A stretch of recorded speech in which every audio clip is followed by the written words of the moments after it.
Bonjour à tous, bienvenue dans cette vidéo où je vais vous parler d'assurance vie et je vais vous expliquer pourquoi, selon moi, l'assurance vie n'est pas du tout le placement le plus intéressant.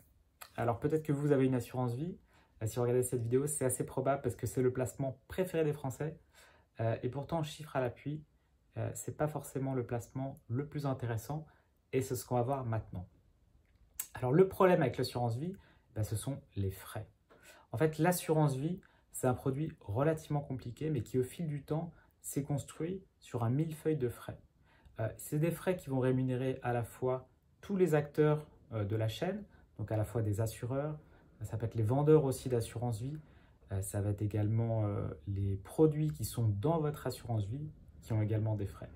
Et en fait, tout ce millefeuille de frais qui s'accumule, c'est des frais qui sont directement retirés de votre contrat.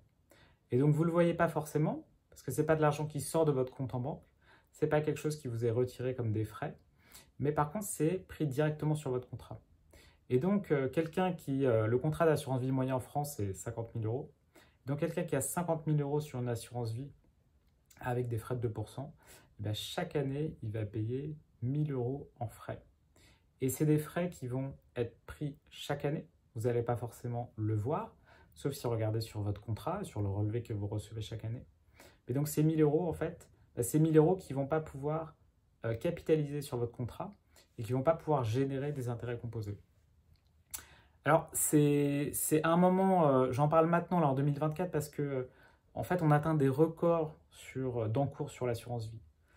Fin 2023, on atteint quasiment les 2000 milliards d'euros sur l'assurance vie.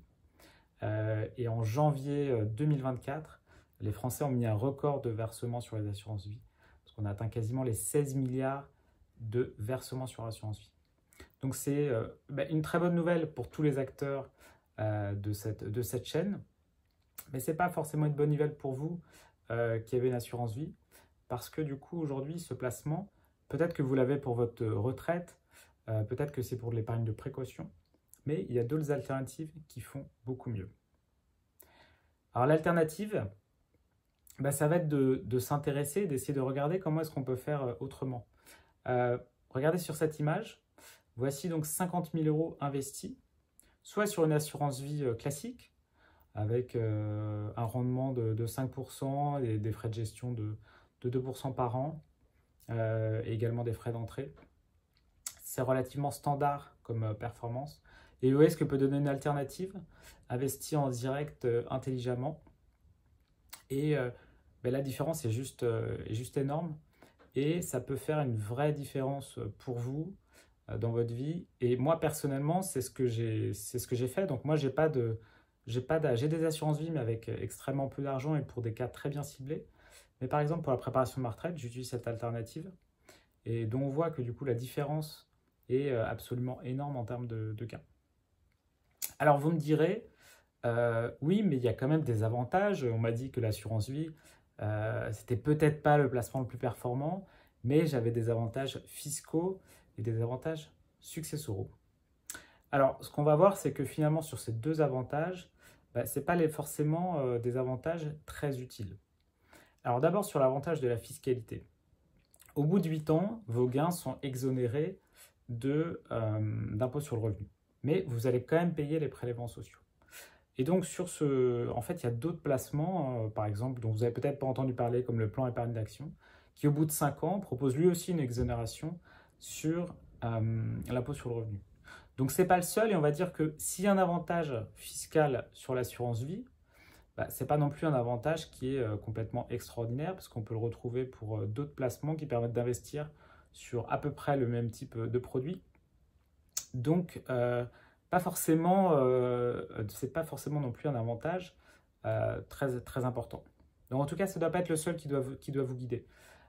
C'est plus intéressant, il y a une fiscalité qui est plus douce que peut-être de placements comme l'immobilier.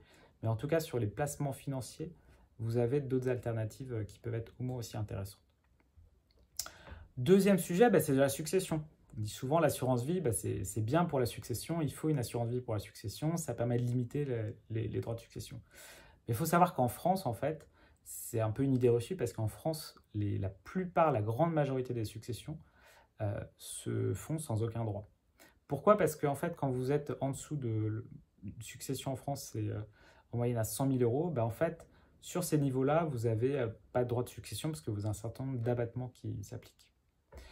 Alors, même si vous avez un capital plus important, il faut savoir aussi que s'il y a des droits de succession élevés, il y a des abattements très importants dans le cadre familial.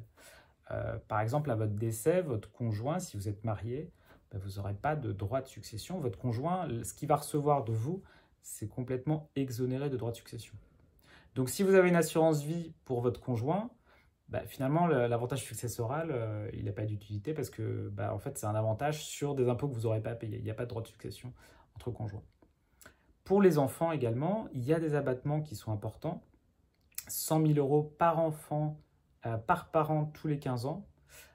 Et donc, à moins que vous ayez des sommes très importantes à transmettre, eh bien en fait, sur des sommes relativement faibles, avec ces abattements, vous pouvez tout à fait être exonéré de droits de succession. Alors, dans certains cas, ça peut être utile.